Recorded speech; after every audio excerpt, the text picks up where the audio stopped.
Welcome to Restoring Memory, a COVID calls exploration of the first two COVID years. My name is Scott Gabriel Knowles. I'm a historian of disasters, and since March 16th, 2020, I've served as the host of COVID Calls, a daily discussion of the pandemic with a diverse collection of disaster experts. This is part one, Premonitions and Origins. January 5th, 2020, World Health Organization. On the 31st of December 2019, the WHO China country office was informed of cases of pneumonia of unknown etiology, unknown cause, detected in Wuhan City, Hubei province of China. As of 3 January 2020, a total of 44 patients with pneumonia of unknown etiology have been reported to the WHO by national authorities in China. Of the 44 cases reported, 11 are severely ill, while the remaining 33 patients are in stable condition. According to media reports, the concerned market in Wuhan was closed on the 1st of January 2020 for environmental sanitation and disinfection. The causal agent has not yet been identified or confirmed. On the 1st of January 2020, the WHO requested further information from national authorities to assess the risk. National authorities report that all patients are isolated and receiving treatment in Wuhan medical institutions. The clinical signs and symptoms are mainly fever, with a few patients having difficulty in breathing and chest radiographs showing invasive lesions of both lungs. According to the authorities, some patients were operating dealers or vendors in the Hunan seafood market. Based on the preliminary information from the Chinese investigation team, no evidence of significant human-to-human transmission and no healthcare worker infections have been reported. January 6th, 2020, New York Times. China grapples with mystery pneumonia-like illness by Sui Li Wei and Vivian Wang. Dateline Beijing. For days, Li Bin had what felt like a cold with a high fever of between 102 and 105, and he could not understand why he wasn't getting better. For 4 days, he went to a hospital, and a doctor told him he had a form of viral pneumonia without offering specifics. Mr. Li, age 42, was hospitalized, then transferred to another facility and quarantined with other patients who had similarly unexplained symptoms. Mr. Li is one of 59 people in the central city of Wuhan who have been sickened by a pneumonia-like illness, the cause of which is unclear. The cases have alarmed Chinese officials who are racing to unravel the mystery behind them in a region where the memory of an outbreak of the dangerous respiratory disease known as SARS remains fresh. SARS originated in China and killed more than 800 people worldwide in 2002 and 2003. At the time, the Chinese government tried to cover up the problem, which is exacerbating fear now about this new illness. Symptoms of the new illness include high fever, difficulty breathing, and lung lesions. The Wuhan Health Commission has said no deaths have been reported, but 7 people are critically ill. On Sunday, the city government said they had ruled out as causes SARS, the Middle East Respiratory Syndrome, MERS, bird flu, and the adenovirus. Workers wearing hazmat suits disinfected and shut down the Huanan seafood market in Wuhan, which also sold poultry, pheasants, and wild animal meats after the city health department said it traced many of the cases to it. Viruses that cause SARS and the H7N9 strain of bird flu in humans were first detected in markets that sold animals, and experts have said contact with infected animals was the likeliest source of transmission. Chinese health officials at first appeared to be closely guarding information about the illness. The Wuhan government confirmed on December 31st that health authorities were treating dozens of cases of pneumonia of unknown cause only after an emergency notice to city hospitals was shared on social media sites a day earlier, apparently triggering some public panic. But more recently, the government appeared to be moving more quickly to disclose information about new cases in a sign that it has learned its lessons from SARS, said Leo Poon, a public health expert at the University of Hong Kong. I have to emphasize this is a new disease, and no one on Earth has gone through this before, he said. Mr. Poon said a surge in cases in the coming week would suggest either that the source of the virus had not been eradicated despite the shutdown of the market, or that the illness could be transmitted between humans. Hope this pathogen is a less harmful one so it would not cause a major epidemic similar to SARS, he said. It would be a nightmare for all of us. Wang Linfa, an expert on emerging infectious diseases at the Duke NUS Medical School in Singapore, said he was frustrated that scientists in China were not allowed to speak to him about the outbreak. Dr. Wang said, however, that he thought the virus was likely not spreading from humans to humans because health workers had not contracted the disease. We should not go into panic mode, he said. January 24th, 2020, tweet from Donald Trump. China has been working very hard to contain the coronavirus. The United States greatly appreciates their efforts and transparency. It will all work out well. In particular, on behalf of the American people, I want to thank President Xi.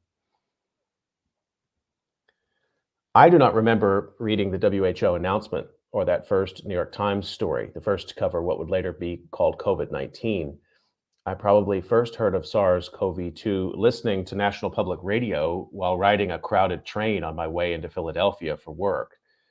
Definitely not wearing a mask, definitely not thinking that my world, our world, was changing rapidly already around this new disease. I know it was on my mind before January 27th, 2020. That's the day I purchased hand sanitizer, Kleenex, and a 5-pack of cloth masks from Amazon.com. Premonitions and Origins. How do we come to know a disaster and our place in it? Can we ever know it from the start?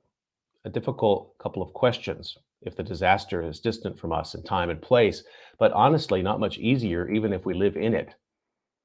I don't think we can begin to unravel these issues until we interrogate ourselves, until we ask what it is we wish to know about the opening act of a disaster. Which type of expertise matters most to us in deciding when an event begins or when it ends, but that's for later in this series. How fixed are we on a linear timeline? How many causes can we accept as crucial? For myself, I return frequently to September 11th, 2001. I was on that day flying to Chicago to work in the archives, studying the Iroquois Theater fire, a disaster that claimed more lives in a building fire than any other in the 20th century. I arrived in Chicago after the North Tower had been hit and before the South. The buildings were standing. O'Hare Airport was closed. The departure boards told me all flights were canceled. I received a call from a friend who said only, "Everyone seems to be safe, call me later," and hung up. While riding the train into downtown Chicago, my brother called to tell me the South Tower had collapsed. I remember clearly looking around the train when he told me that, seeing everyone so calmly reading newspapers and magazines. This was before ubiquitous scrolling, and not understanding what he was telling me. And for the next hour, I stood in a crowd gathered around a television in a hotel lobby in the loop. Finally, I asked the guy next to me, "What is happening in this video loop?" "That's a plane flying into the World Trade Center," he said. I could see it. It had been described to me, and I still couldn't comprehend it. I drove from Chicago back to New York City 2 days later in a rental car, listening to nonstop radio coverage of what was already called 9/11, sitting in an all night diner where that loop of tape, the fireball, the debris, the original moment of the violence, played over and over. When I came to the city, I could see the smoke over lower Manhattan. I feel like I started to know the disaster then. The next day, I went downtown and saw debris and smelled the smoke, that terrible, acrid, vinyl burning, foul smoke. Spent the next years studying everything I could find about that day, reconstructing a timeline, reading the history of those towers, those innovative and truly experimental buildings. And I don't mean that in a good way, studying their many weaknesses. There were what are sometimes called premonitions of September 11, the 1993 bombing, for example. It was important for me to know, but even today, when I watch that old footage of Flight 11 crashing into the North Tower, I think, do I really understand what I'm seeing? Fireball was the start of the violence in New York City that day, but that wasn't the origin of September 11. Wasn't that much deeper in the past? Wasn't it in the lack of adequate stairwells, the lack of evacuation planning, the incomplete fireproofing? The fire department warning city officials that these buildings were an impossible nightmare firefighting scenario? It still matters who you ask and what evidence matters to you. still need more time with this problem. Indeed, I never really worked it out before that first WHO dispatch told us about the pneumonia of unknown etiology. For the conversation today, I have experts, return guests to COVID calls to talk to me about premonitions and origins of disaster. And of course, we're going to focus on premonitions and origins of COVID-19. And let me introduce my guests, who are no strangers to COVID calls. Monica H. Green is a historian of medicine and currently serving as the SUPES Visiting Professor of the History of Science at Stanford University. She specializes in the pre-modern period and global infectious disease. She's writing a book on the Black Death that draws on evidence from genetics, archaeology, and historical sources to document the early origin and broad geographic extent of the Second Plague pandemic. Jacob Steer Williams is a historian of epidemic disease at the College of Charleston, specializing in 19th and early 20th century Britain and the former British colonies. He's also a frequent guest host and contributor to COVID Calls. Jacob and Monica, great to see you both. Thanks for joining me for this conversation. Hello. So let's jump into this conversation about premonitions and origins. And I know it might seem a little bit odd to tell a September 11 story as we're trying to understand COVID, but for me, a lot of the same sense-making procedures were in play. In myself, trying to make sense of what was actually happening, and then sort of diving into ultimately a deeper historical analysis, and finding layers and layers and layers as I tried to pinpoint what that disaster was about and when it had started, what its origin actually was. But you're both historians of medicine and historians of history well before the 20th and 21st century. So you have a lot to say on the history, I think, of infectious disease. So let me start with a basic question. And Monica, I'm going to ask you this first. Where and when did COVID-19 start? Where do I believe it started now, or where did I believe it started then? You've already answered, even by your return question has got us going. So go ahead. Okay, so I have been paying attention to the COVID origins stories from the beginning, because the way I have been teaching the history of infectious diseases is always with origin stories. So my perspective on the global diseases I teach is I'm looking at the circumstances of origin. I'm looking at the circumstances of local spread. But then I'm looking at the question of how does a local disease become a regional, a continental, a hemispheric, a global disease? And so all those parts of the package are important and vital. Spillovers, so viruses, bacteria, certain other microscopic organisms can spill over from one species to another, and they do that all the time, every day, and probably have been doing so since the beginning of life on the planet. So that phenomena is nothing new. It's nothing unusual.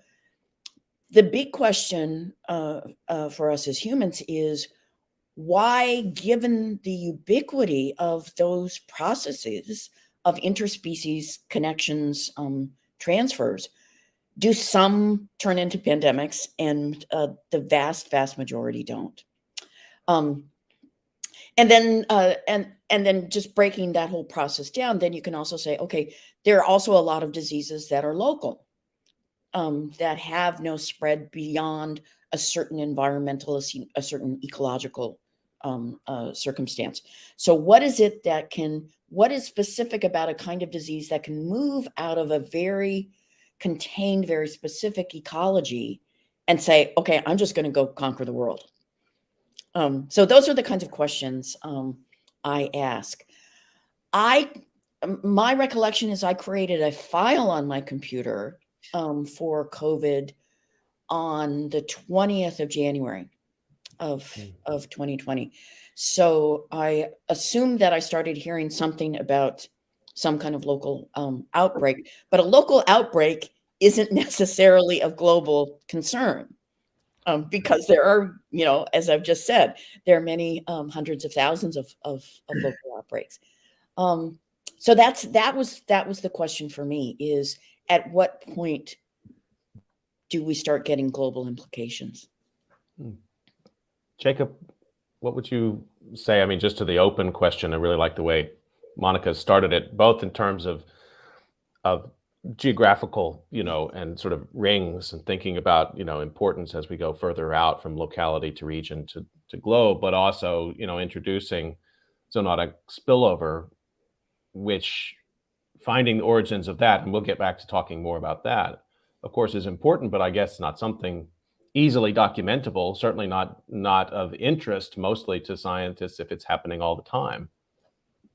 Yeah, I think we've been talking a lot about, in the last 2 years, the origin story in the singular of COVID. And I think that maps onto the kind of frameworks that we've used to study previous pandemic and epidemic moments.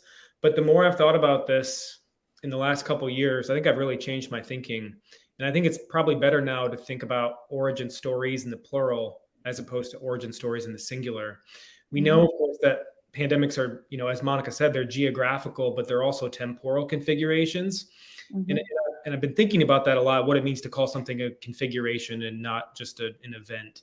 But I think it's not surprising that we want to isolate a singular cause and origin to this pandemic or to any other previous pandemic. And I think that's a legacy of a kind of reductionist causative set of theories from probably the second half of the 19th century, with the emergence of the germ theory, with the emergence of laboratory bacteriology, that was really quite obsessed with bounding diseases, infectious diseases first, in terms of singular entities, and then mandating almost that they be linked to a singular cause, a microorganism. And we've been part of that worldview, at least in the West, since that time. And I think what it's created is a series of ontological fallacies. And, you don't have to you can talk to any disease ecologist today to know that framing a really complicated human, animal, non-animal, environmental thing like a pandemic is coming down to a singular cause is really limiting your frame of bounding that object. So I think in terms of origin stories, they're what they've been used for in the past, and we've seen this replicated with COVID. And thinking about COVID's origin is that an origin story, to frame that in the singular, the thing that I don't want us to do, has been something that's been used to blame. And there's a long history there of blame. And finding origin moments in writing a pandemic's history as a way for one group to blame another group. And that actually has much to do with what Monica was just saying about locating the emergence of a disease in a geography and bounding it in a temporality, and then seeing how it spreads as a way to start to understand, but more importantly, start to blame. And so blaming, if we just view a pandemic origin story as a singular, it's bound up with blaming, but it's also bound up with this notion of bounding. And what I mean by that is finding a way in origin stories, finding a way to conceptualize the pandemic into an event, to literally make it an event. And I'm really struck by two features of this. So we can't even agree today on what this word end means. And I know in the next 24 hours, Scott, you're going to spend like plenty of time thinking about end with so many, brilliant people. But in the last couple months, and we talked about this last time that Monica and I were on the program, we've talked about what it means to call COVID endemic in the last couple months and how dangerous it is to do that right now. So we can't agree on what end means, but we certainly haven't been able to agree on what start or what origin means. And I think it's because we're thinking about this in this very singular origin way. And what are we left with when we do that? We're left with blame, and we're left with thinking about this disaster as one singular event that necessitates finding some singular cause. And I think the historians are partly to blame here, and I'll totally take as much blame on this as I think due to myself as well. When in early 2020, historians of medicine and public health were out there linking COVID-19 to influenza 1918, 1919, to a singular event. They were linking it to cholera in 1831, 1832, to a singular bound and blamed event. And what's happened there is, I think we've spun ourselves, even in our historical framing of COVID, into this like really limited framework, which is to say COVID is a singular thing, which we know it's not. It's multiple variants, it's changing, it's evolving, and it needs to find a singular origin, which the last 2 years of me listening to your guests on COVID calls, I mean, that's not the consensus either. So I think we need to reframe this and not just talk about a singular origin story, but to ask the question of what are the origin stories? Because if we do that, I think we can strip ourselves away from this singularity of this ontology that we've inherited, and maybe think and ask different questions, whether they be about power of framing narratives and whose narratives get to count and whose narratives are recorded, and really rethink in a different way what origin stories look like.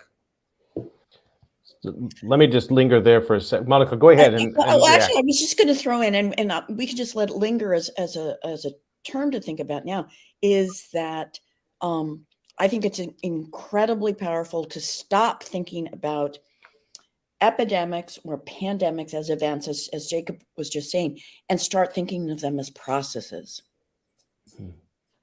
So I'll just leave that there and we can come back to it. I mean, and think about this, like, and this isn't to pick on like my crew, my historians of medicine, because like before COVID, I still taught in this way too. And now looking back, I just feel like so foolish of doing this. So before COVID-19 and maybe even continuing, I think most historians of disease and public health in our classes love to use this framework, which was a single origin, a single bound framework. And that was one that I know Monica's shaking her head because I know you don't do that. Never done that. But I think it's very popular still. And what I mean by it is thinking of epidemics as dramaturgical events. That's something that Charles Rosenberg wrote about in the early years of the HIV/AIDS crisis. And that narrative framing goes something like this, that epidemics appear on a stage in time and space. They have characters, they progress to a climax, and then they end. And the assumption is that like both audience and cast and maybe even the stage sort of goes away, that we can somehow in our mind just like bound when we look at something in the past as a kind of disease epidemic event. And like one of the reasons why I love teaching with Monica's work and reading your work is because you just have refused to bound plague in particular with your work in that sort of narrow lens. Let me follow up on one piece of this before we go any further, Monica. So you get the chance to come in, the president's COVID team finally hears from a historian and it's you. I would love that. Or maybe you met with them and you can't tell us, I don't know. But and they bring you in and you say kind of what you and Jacob have both been saying, which is, search for a single cause, the chastisement of this idea of a sort of a linearity there and a multi-causality. What's their response going to be to you? Because it feels to me that policymakers and I guess we could also, I don't know about epidemiologists, but policymakers are very uncomfortable with this idea of multi-causality, historical context, messiness. So I'm worried about that. I'm with you both on how you're describing this, but I wonder how those ideas can exist in the world of pandemic politics. Let me cut to the chase and say I don't have an answer to that because I recognize that their concern is intervention, their concern is action, their concern is funding. So with limited resources, where do you make an intervention? And I think this has to be a long conversation. I don't think that I have any business as a historian giving singular recommendations. What I want to do and what I hope people will start listening to is how do we paint that bigger picture? How do we actually grasp how big the problem actually is? And then develop a way to to prioritize, to decide, okay, out of the variety of things we have to be worried about, how do we prioritize? This needs action now. This one, because of the kind of process it is, we can go a little bit slower here, but we still need to keep it in the corner of our eye. Those kinds of things. But what I think is really, really harmful right now is talking about the pandemic being over, because there's absolutely no sign from a biological perspective or from the kind of historical perspective that I do that it's over or even close to being over. So deciding on the terms of debate actually is the huge thing. And I would just like to say, I don't see a need to keep this confidential anymore. I was actually on a WHO team, a committee that was brought together in 2020. I think we got our first invitation in maybe in April. We convened in May, June, wrote a report. It was never released. But it was to talk about what can history contribute to pandemic planning. Really? And so clearly we didn't make a good enough argument for anybody to see you should have stopped at volumes 1 through 5. You gave them volumes 1 through 50, didn't you? And then they said we can't, because that's how it works. We were never given an explanation about what happened to the how report. interesting. But Thank you for sharing that. But that is my bigger thing. And here I would just like to do a slight contradiction of what Jacob said and say that I do see a linearity in the sense of what has been driving all of this global comparative work that I have been doing. So looking at a variety of different diseases, precisely so the main diseases I have to interrogate as a pre-modernist can make sense. And so I can make sense of what I do in the classroom. I have come at defining pandemics biologically through an evolutionary understanding that has only become possible in the last decade. So this is the kind of history I do has never been possible before. And so that's the linearity. But the thing about evolution is it's not a teleological linearity. That, anything alive today has had ancestors. Anything alive today has the possibility of creating offspring that will go into the future. So that's the linearity. But in terms of the direction in which that will go, or even the inevitability that those lineages will continue, none of that is given. None of that is given. But that's the coherence. That's how pandemic should be defined, as far as I'm concerned, is looking at the pathogen, looking at the thing that's actually doing the destruction. So let me just pause here for a second and remind folks that you're listening to COVID Calls, and you're listening actually to the launching episode of a series of episodes that's going to run over 2 days, the Restoring Memory COVID Calls exploration of the first 2 COVID years. And we've also been joined by an additional guest now, who I'm happy to introduce, no stranger to COVID Calls. Christos Linteris is professor of medical anthropology at the University of St. Andrews.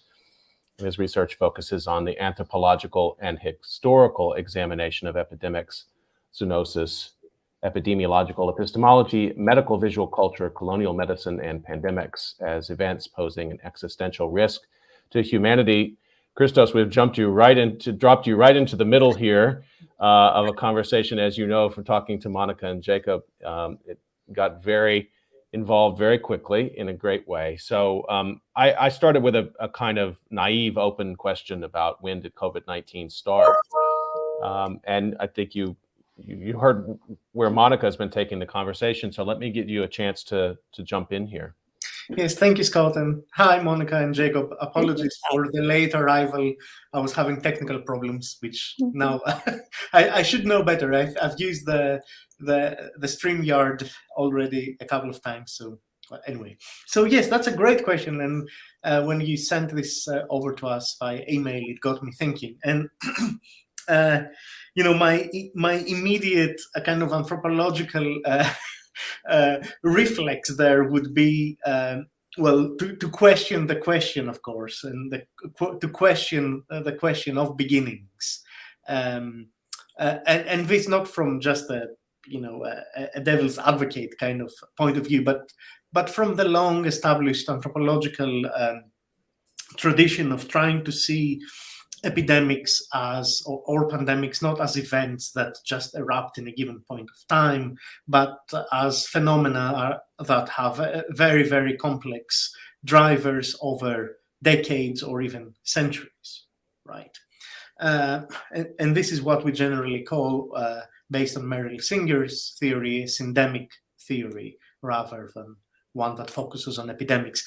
I think the idea of the syndemic has been massively misinterpreted during this pandemic to mean basically a process of co-infections. That's not what syndemic theory is about. Syndemic theory is how different social and biological phenomena come together over a very long period of time to form systems that then lead to outbreaks. So if there is a beginning of COVID, it's multiple beginnings, if you like, or it's comings together of different systems of social and biological systems where you would have, I don't know, as we assume that the pathogen emerged in China, and I agree with Monica wholeheartedly that the emergence of pathogens is a very important process.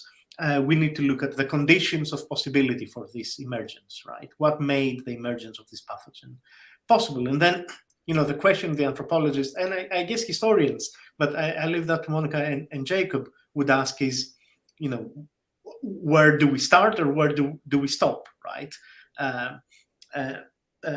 Speaking about something I know more, the third plague pandemic, with which I tire you endlessly.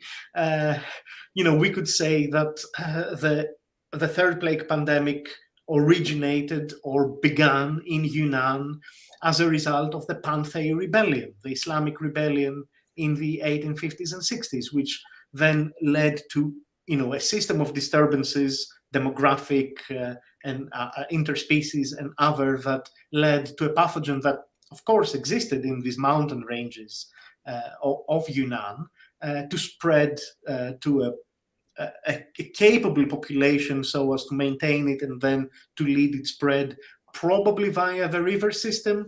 I'm relying on Carol Benedict's understanding of these two, Canton and Hong Kong.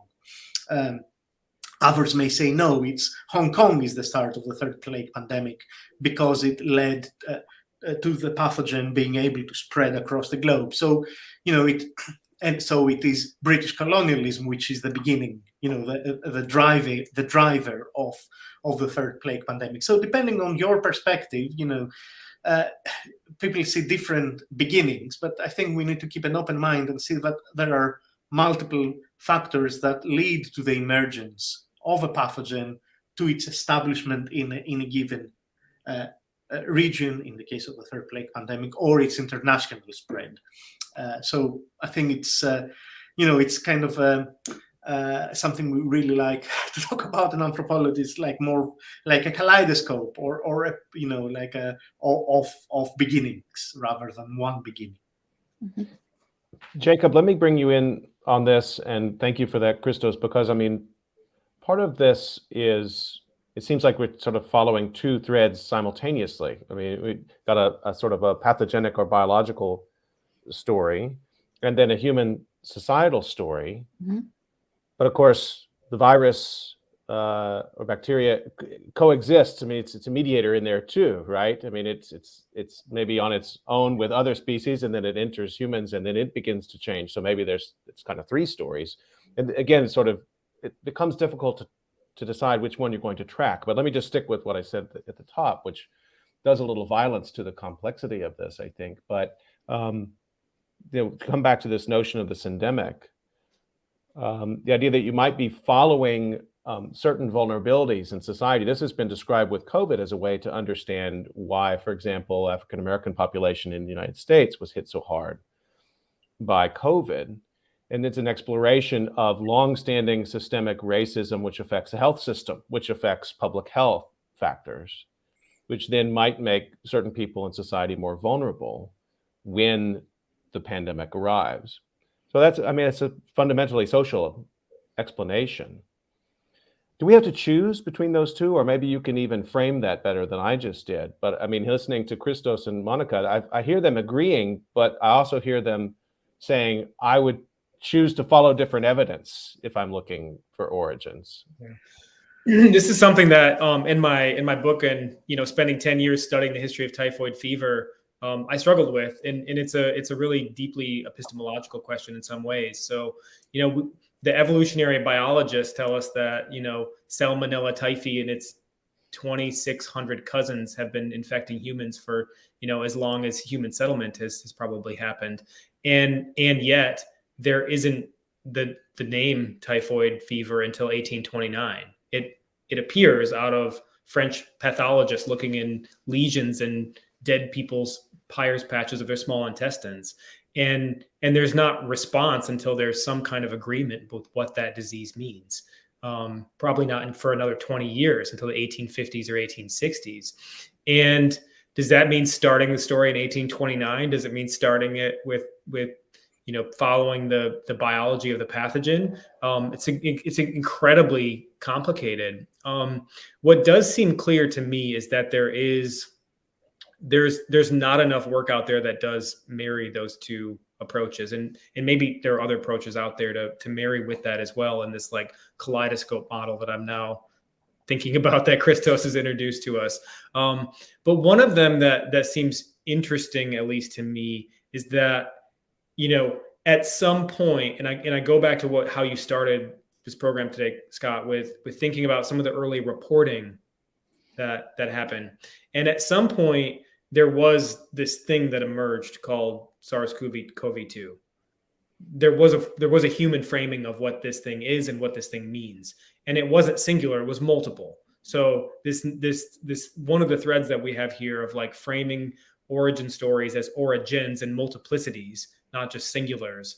I think that maybe is a place to start. So it's thinking about the biological complexity of what makes a mutation happen in any given virus or bacteria. But then it's also looking at this moment when groups of humans decide what to call a disease and how to handle it. That's a different kind of origin, but an origin too. That's a cultural origin, and that leads us down a path. It's led us down a path. Once we've started to frame, at least in the US or in parts of Western Europe, we started to frame COVID as a particular political agent, we might call it. It led to very real public health interventions or lack thereof, and individualistic behaviors that I think in some ways are overlapping with the real biological agent that itself is changing, but is also maybe different from it. Monica, let me bring you back in and just comment on anything that Christos or Jacob has said, but also to go a little further with this, trying to understand biological origins.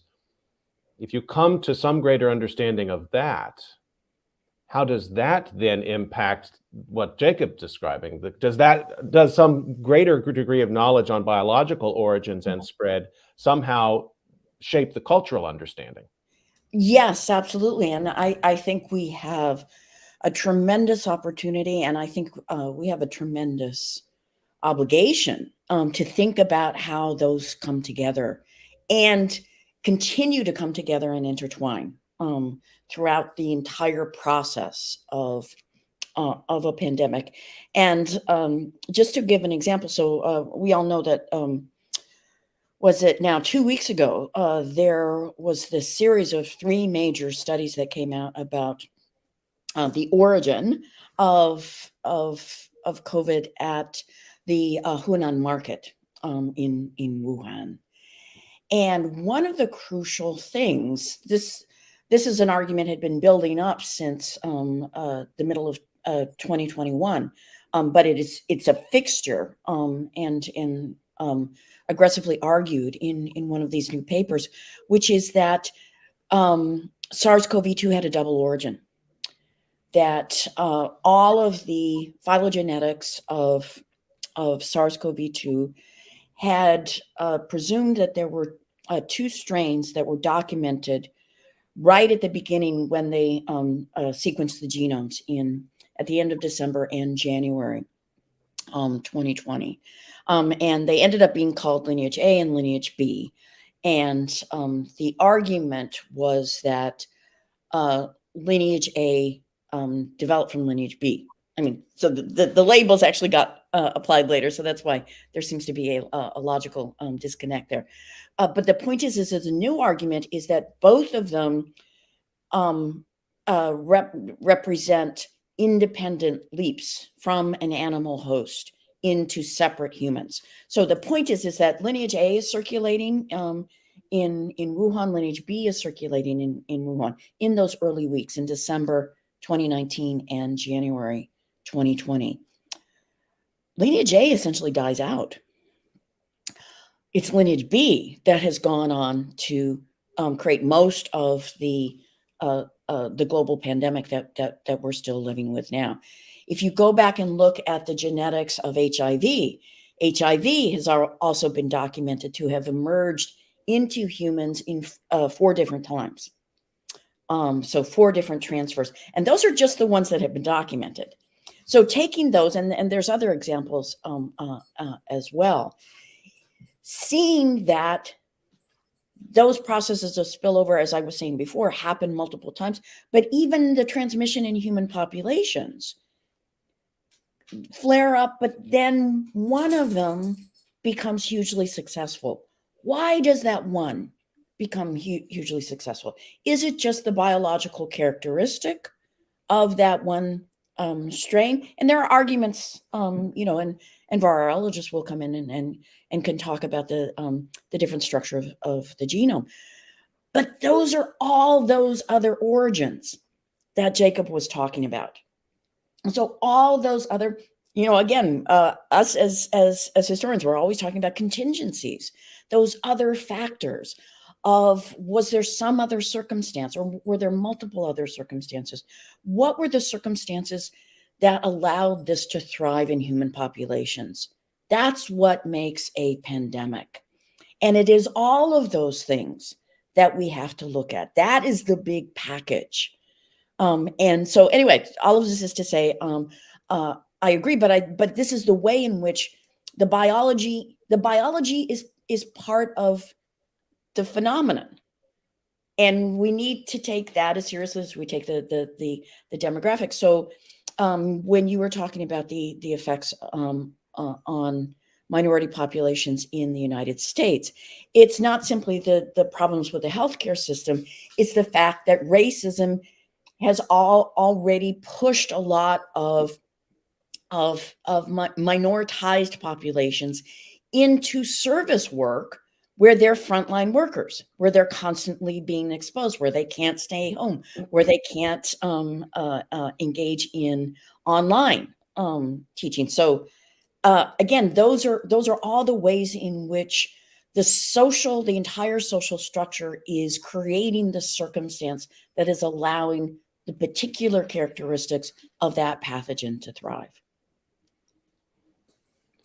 Christos, let me bring you in, comment on any aspect of that, and particularly thinking, because you all work, we've been talking about, I love talking to the 3 of you, because you talk in a very fluid way about the present and also the past. But I want to ask you what you think of the implications are of Monica's approach for history of infectious disease, not just right now, which is difficult enough to untangle, but if you want to go back, as you do, it's let's say the 3rd plague pandemic, being able to unravel biological origin stories and then fold that into cultural histories to understand this question that Monica put very well. Why do some of these thrive, some of these strains thrive, and others not? And not just to understand that in a biological way, but understand it in a sort of a complicated, interrelated cultural and biological way. Yes, I've been in dialogue with Monica about this for a very long time, and I think it is absolutely essential to have this aspect of the history of an epidemic or or a pandemic. My real concern is that the two, if you like, if they are indeed two, if the phylogenetic or biological history and the social and cultural history of an epidemic, in order for them to come together, we actually need a spillover event, right? When we're talking about zoonotic diseases.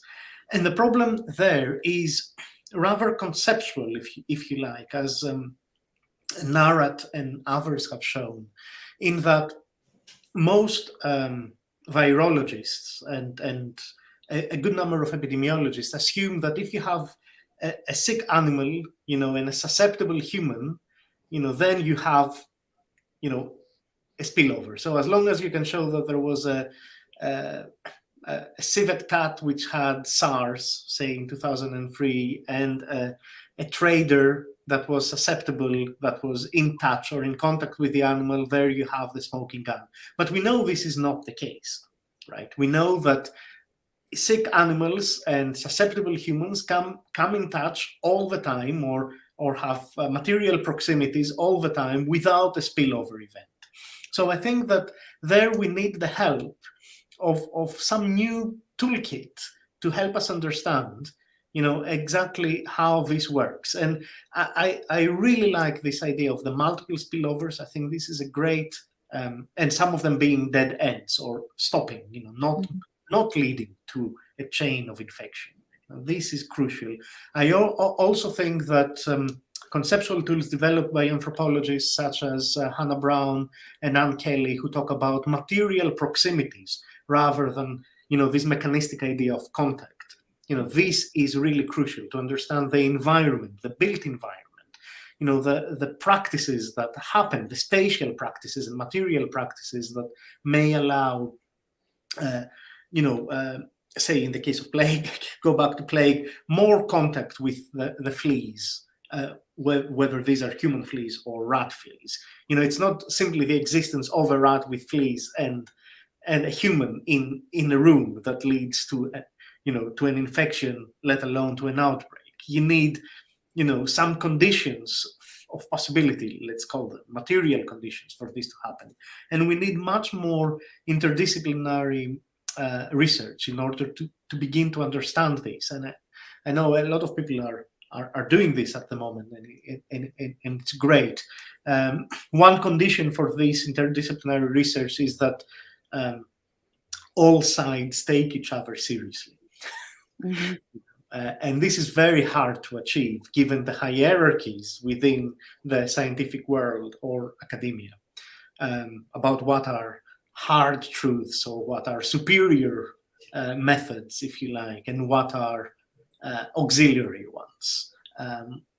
I think there is great prospect in developing this and leading to an integration of different aspects of the study of epidemics in the future.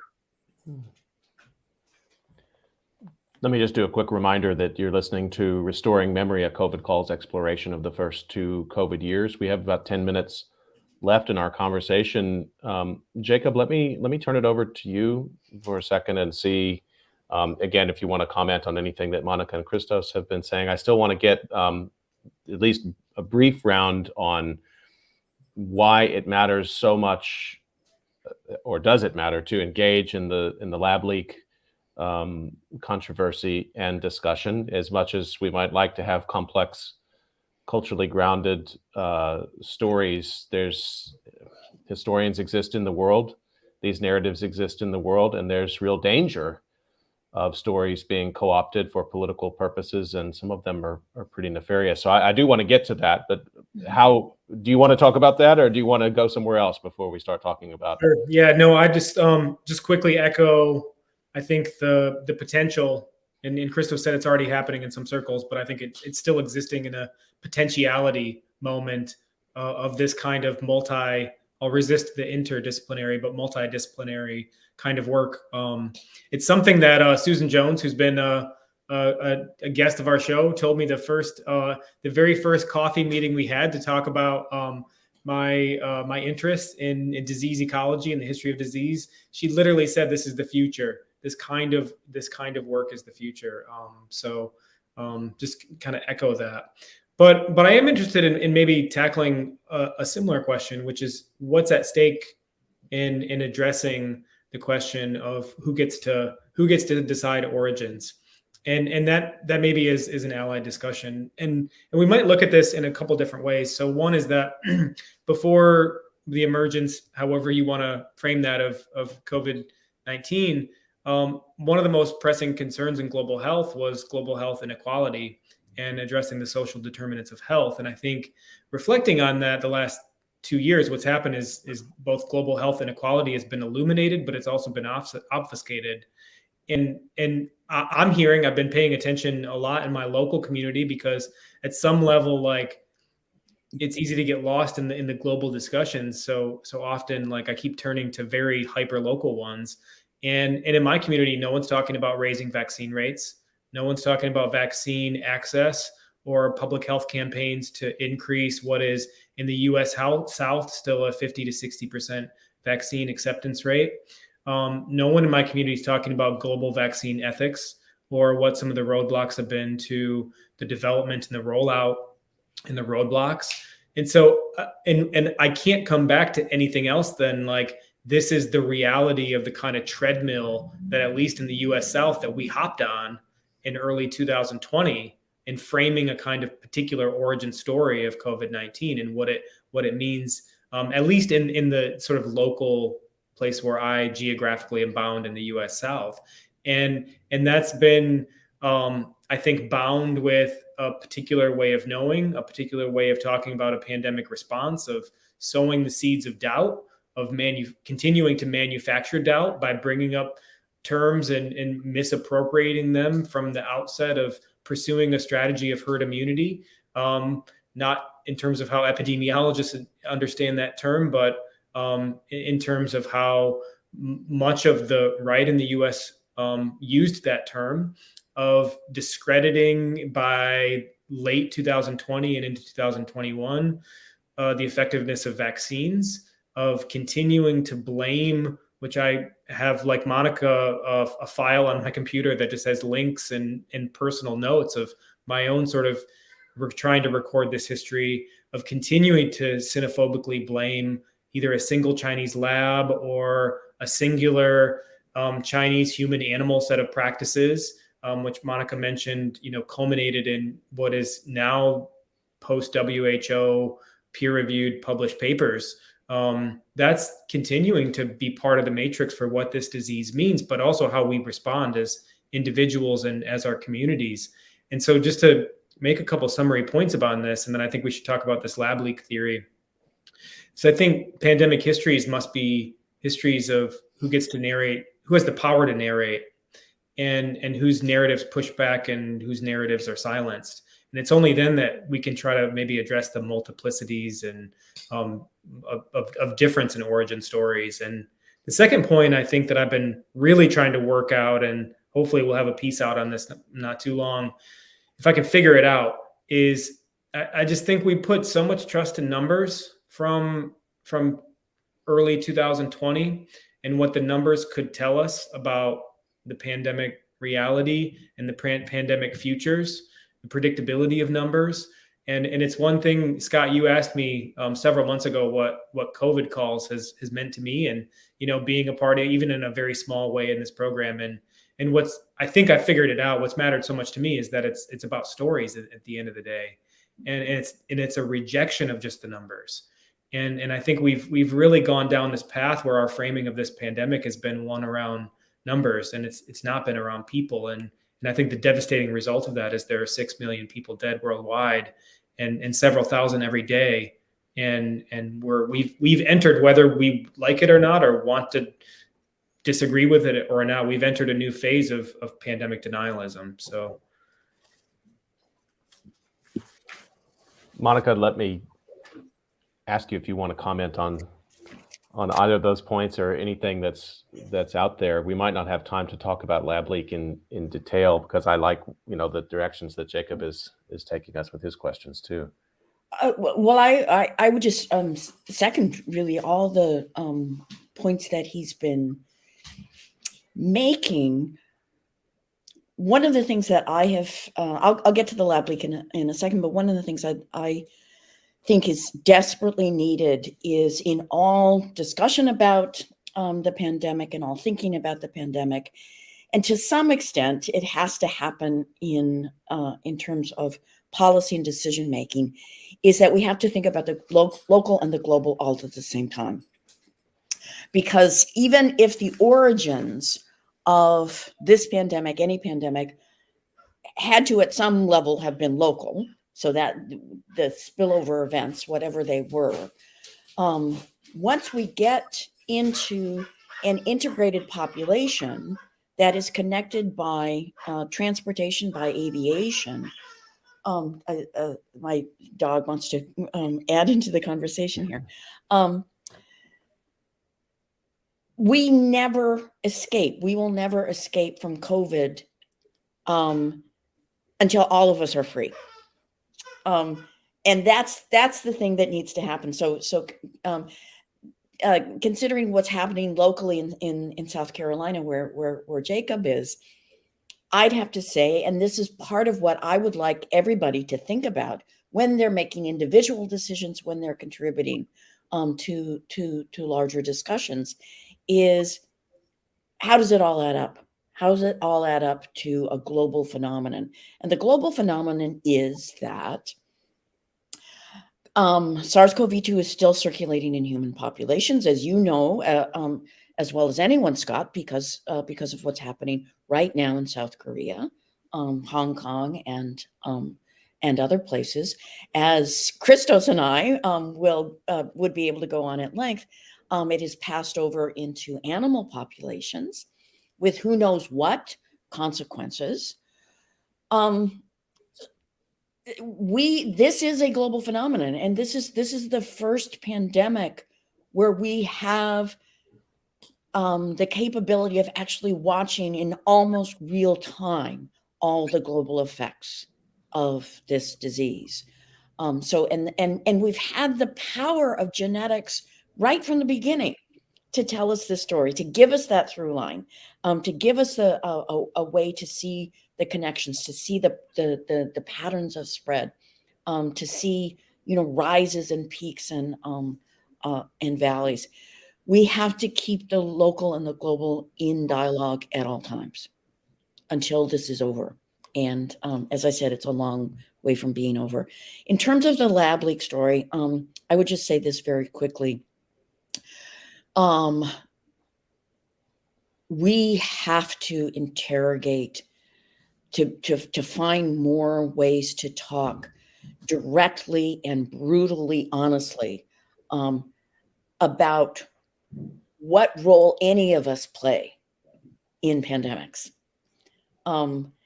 And my wearing a mask or not wearing a mask is something that I control. This is my role. My use of various parts of the economy is something that I control. The lab leak is partly a debate that virologists are having, and to a certain extent should be having, because they're figuring out how viruses work. This is an ongoing science experiment for them that they don't have control over. They can't close the lab door and go home. It's been carelessly handled precisely because there is not also engagement with rhetoricians. There's not engagement with people, many of whom you've had on your show, Scott, who tell us about the power of disinformation. Tell us about the ways rhetorical arguments can be used to distort both information and argument. And is it even a question? Anyway, there's a lot more that could be said, but there is greater expertise to analyze and discuss and dispel a lot of nonsense that gets more oxygen and airspace than it ever should, precisely because we're not talking frankly enough about how misleading it is to even have a discussion that has no substance. I think that's powerfully said. And Christos, I've heard the disinformation that Monica is talking about here in reference to the lab leak controversy. I've heard that described also as a pandemic, and I've also heard that described as syndemic. And so I wonder, again, just to bring it back to you, again, from an anthropological point of view, is that just a further elaboration? Is that a further evolution because of new technology of what pandemics mean in a fuller sense? Culturally, now that that we should use a term like pandemic with disinformation, and that when we talk about origins, we now have to also manage conspiracy origins as well, and do this extra hard work to try to tie those back again to spillover. And I mean, it's a lot of work to do, but now there's another layer of research on top of it, I feel like, particularly based on what Monica's just been saying. Absolutely, but I think that essentially it's not so much different. I mean, it's different in quantity or in volume from what happened at the end of the 19th century and beginning of 20th century with the third plague pandemic, which was also a field of endless disinformation and misinformation, conspiracy theories, xenophobia, people claiming that Kim Yoon in San Francisco was a federal kind of conspiracy kind of agent trying to convince California that there was a plague when there wasn't a plague in order to destroy its economy. These are part and parcel of modern pandemics. And Robert Peckham, for example, has written a great paper on telegraphy and how it spread disinformation. And there was, a syndemic, if you like, between the third plague pandemic and information about it through the telegraph. So, we always tend to think, in whichever part of modernity we stand, that our era is like no other before it. I was trying to pull a fast one on you there, and you called me on it, and I love it.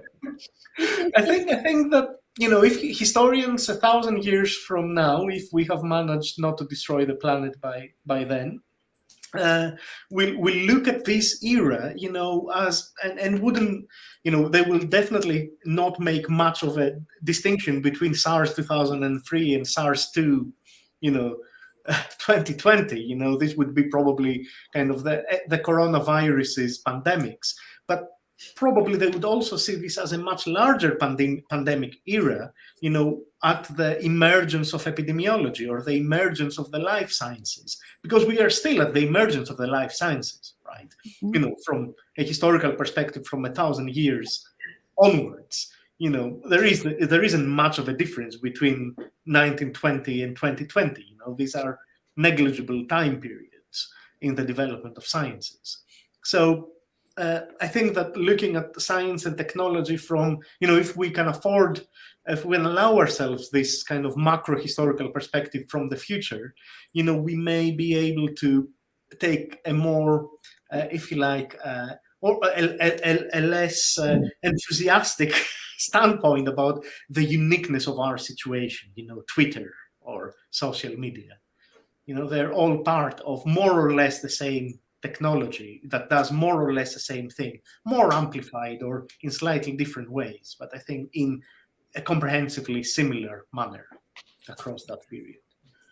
We're going to have to leave it there. I want to thank my guests, Monica Green, Christos Linteros, and Jacob Steer-Williams. And you've been listening to Restoring Memory, a COVID Calls exploration of the first 2 COVID years. And we've been talking about premonitions and origins. And I feel like we've really just gotten started.